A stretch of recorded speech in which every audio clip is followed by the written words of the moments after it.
Failure से डरते हैं, लेकिन कुछ स्टूडेंट्स एक्सपेक्टेशन से डरते हैं। मैं भी उन्हीं में से एक थी। जब मैंने क्लास 11th में स्कूल चेंज किया तो सब कुछ नया था। सबको लगा कि मैं बहुत इजीली एडजस्ट कर लूंगी, और जब लोग मान लेते हैं कि आप अच्छे हो तो वो ये भी मान लेते हैं कि आपको कभी स्ट्रगल नहीं करना पड़ेगा। मुझ पर कभी भी किसी ने डायरेक्टली प्रेशर नहीं डाला, लेकिन एक्सपेक्टेशंस बिना बोले महसूस हो जाती है।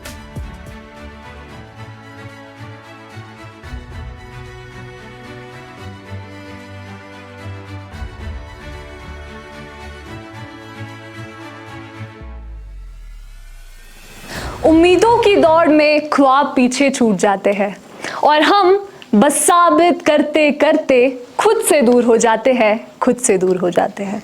आज मैं आप सभी के सामने एक ऐसे टॉपिक पर बात करने जा रही हूं जो हर स्टूडेंट और यहां तक कि हर घर की कहानी है, जब एक्सपेक्टेशंस बर्डन बन जाती है। इस टॉपिक को शुरू करने से पहले मैं आप सभी के दिमाग में एक सवाल डालना चाहती हूं। क्या हमारी कीमत सच में एक रिजल्ट, एक रैंक या एक मार्कशीट तय कर सकती है? हम एक ऐसी दुनिया में रहते हैं जहां एक कागज का टुकड़ा हमारी पहचान बन जाता है। वो बताता है कि कोई स्टूडेंट ब्रिलियंट है, एवरेज है या सिर्फ एक फेलियर है। मैं साफ कहती हूं, मार्क्स इंपॉर्टेंट होते हैं, लेकिन असली प्रॉब्लम तब होती है जब मार्क्स रिजल्ट ना रहकर हमारी पहचान बन जाते हैं। क्योंकि तब एक स्टूडेंट से ये नहीं पूछा जाता तू ठीक है, बस ये सवाल रह जाता है कि कितने नंबर आए, और वहीं से एक्सपेक्टेशंस बर्डन बनना शुरू हो जाती है। एक एस्पिरेंट को ही देख लीजिए, नीट, जेई, यूपीएससी या कोई भी कॉम्पिटिटिव एग्जाम्स, बस नाम अलग होते हैं लेकिन प्रेशर एक जैसा। सुबह उठते ही सिलेबस और रात को सोते वक्त रिजल्ट का डर, पेरेंट्स की उम्मीदें, सोसाइटी का कंपैरिजन और खुद से किया गया वादा कि इस बार नहीं हुआ तो मैं कुछ भी नहीं। धीरे धीरे वो स्टूडेंट पढ़ना नहीं, सिर्फ सर्वाइव करना शुरू कर देता है और उसकी सेल्फ वर्थ सिर्फ रिजल्ट से जुड़कर रह जाती है। कुछ स्टूडेंट्स फेलियर से डरते हैं, लेकिन कुछ स्टूडेंट्स एक्सपेक्टेशन से डरते हैं। मैं भी उन्हीं में से एक थी। जब मैंने क्लास 11th में स्कूल चेंज किया तो सब कुछ नया था। सबको लगा कि मैं बहुत इजीली एडजस्ट कर लूंगी, क्योंकि मैं हमेशा से ही गुड स्टूडेंट रही हूँ। और जब लोग मान लेते हैं कि आप अच्छे हो तो वो ये भी मान लेते हैं कि आपको कभी स्ट्रगल नहीं करना पड़ेगा।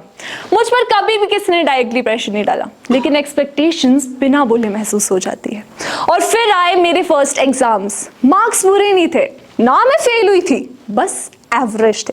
सबके अकॉर्डिंग वो ठीक थे, लेकिन मैं सेटिस्फाई नहीं थी, क्योंकि मुझे लगा कि मैं अपने पेरेंट्स की एक्सपेक्टेशंस पर खरी नहीं उतर पाई। और उस समय मुझे एक बहुत इंपॉर्टेंट बात समझ आई कि प्रेशर हमेशा कम मार्क्स से नहीं आता है। कभी कभी प्रेशर इस बात से भी आता है कि हमारे कभी कम मार्क्स नहीं आने चाहिए, और वही प्रेशर धीरे धीरे साइलेंस में बदल जाता है, जिस साइलेंस की वजह से हम आज देख रहे हैं कि स्टूडेंट्स, यंग प्रोफेशनल्स में डिप्रेशन, सुसाइड केसेस बढ़ रहे हैं। क्यों? क्योंकि हमें सिखाया जाता है फेलियर का मतलब लाइफ का एंड है। एक मेल पर्सन के बारे में सोचिए, उन्हें कहा जाता है कि स्ट्रांग रहो, रोना मत, फैमिली की जिम्मेदारियां उठाओ। जब वो टूटते हैं तो भी किससे नहीं कहते, क्योंकि सोसाइटी ने उन्हें सिखाया है कि मर्द अपनी फीलिंग किसी के साथ शेयर नहीं करता है। और जब फीलिंग्स बाहर नहीं आती है तो वो स्ट्रेस बन जाती है। स्ट्रेस से बचने के लिए लोग अल्कोहल, ड्रग्स, स्लीपिंग पिल्स का सहारा लेते हैं। लेकिन इससे प्रेशर खत्म थोड़ी ना हो जाता है। आज एक जॉब के पीछे लगभग 10 लाख लोग होते हैं, उनमें से निकलना तो किसी एक नहीं है। तो इसका मतलब ये थोड़े ना कि 9,99,999 लोगों ने कभी मेहनत ही नहीं की थी। जिंदगी सिर्फ रिजल्ट नहीं देखती है, प्रोसेस भी देखती है। और इसी प्रोसेस को महसूस करवाने के लिए मैं आप सभी से रिक्वेस्ट करना चाहती हूँ कि प्लीज आप सब लोग मुझे फॉलो कीजिए। आप सभी लोग अपना राइट हैंड ऊपर कीजिए प्लीज, और इस हाथ को अपने दिल पर रखिए और बस 2 सेकंड के लिए फील कीजिए।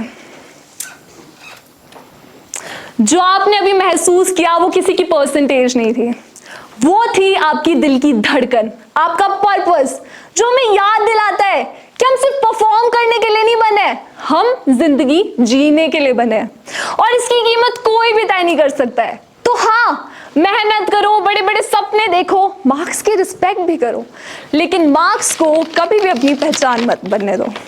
This is my mark sheet. This paper matters. It represents my efforts, my determination. But I matter more than it. And I choose to believe myself. Thank you very much.